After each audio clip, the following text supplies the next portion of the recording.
Every time you prompt an AI model, a data center thousands of miles away draws enough electricity to power a neighborhood. And the world is being told this is just the digital price of human progress.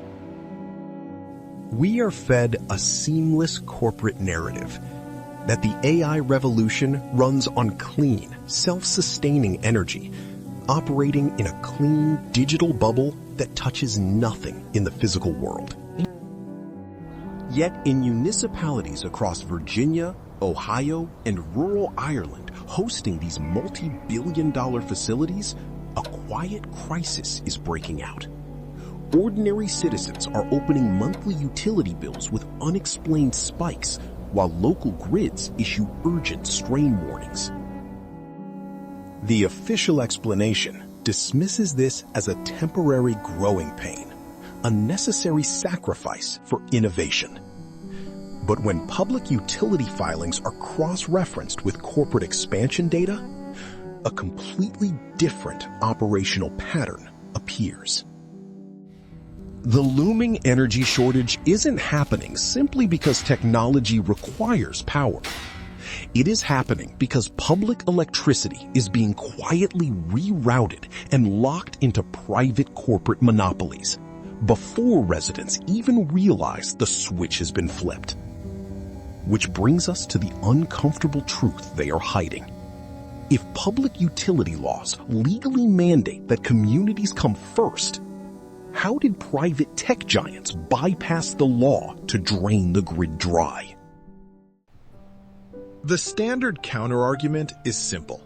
Tech companies build their own power plants, right? They buy green credits. They invest in solar farms. They pay their own way. That is what the public press releases claim. But Public Utility Commission dockets tell a completely different story.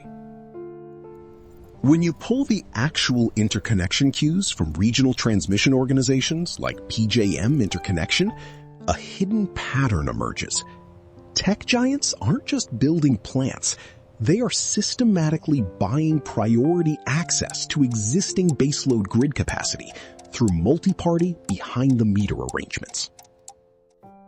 Here is what nobody is saying out loud. Under standard regulatory frameworks, when a massive industrial load enters a regional grid, utility companies are legally required to expand capacity. But who pays the multi-billion-dollar capital expenditure for that expansion?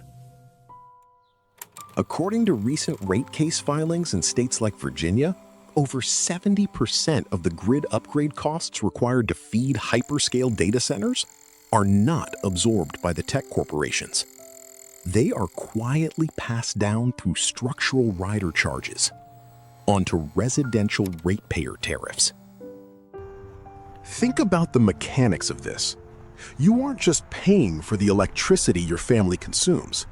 You're unknowingly subsidizing the physical infrastructure that allows private AI servers to scale their computational footprint, which forces us to ask the next logical question. If ordinary citizens are legally footing the bill for corporate energy expansion, what happens to regional stability when the grid finally reaches its absolute physical limit? To understand how this shift goes completely unnoticed by regulators, we have to look at the financial architecture powering it.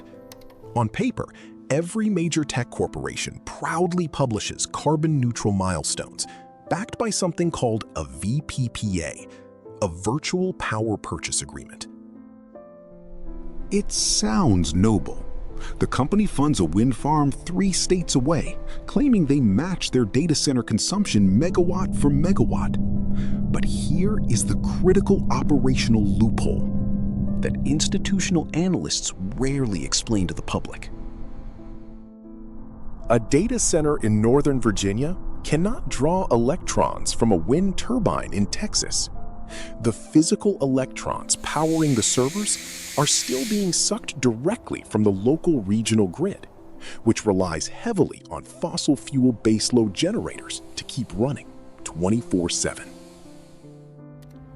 The VPPA is an accounting mechanism. not a physical shield.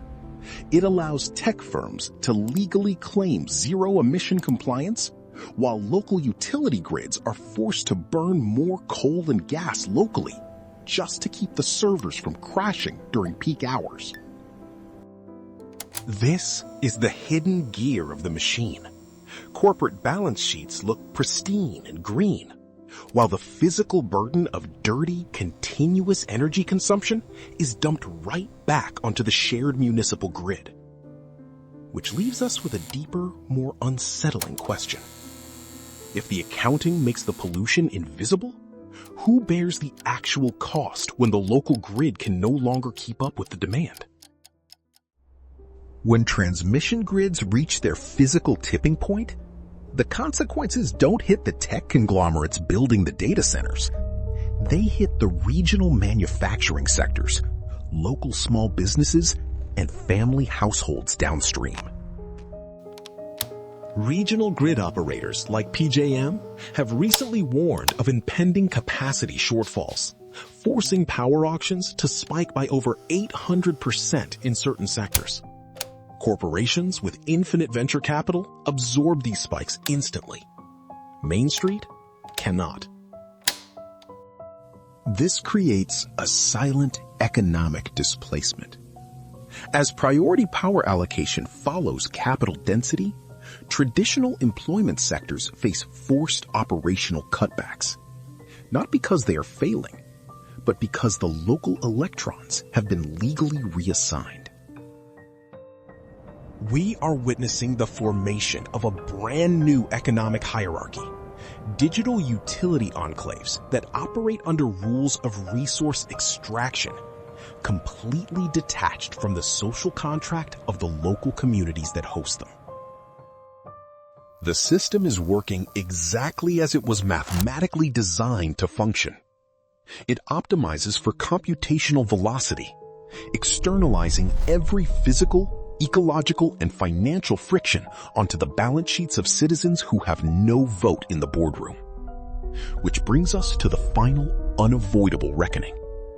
If our entire digital future requires sacrificing the stability of physical local resources, what happens when the infrastructure can no longer sustain both?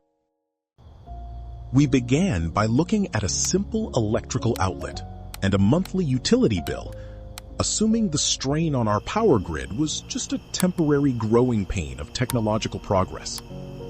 But the investigation reveals a different reality. The crisis isn't a failure of engineering.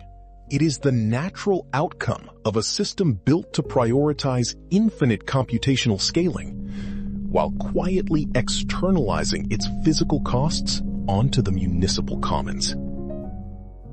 We have been conditioned to debate the ethics of artificial intelligence through the lens of data privacy, copyright, and job displacement. Yet the most urgent constraint of the digital age is far more basic: the laws of thermodynamics.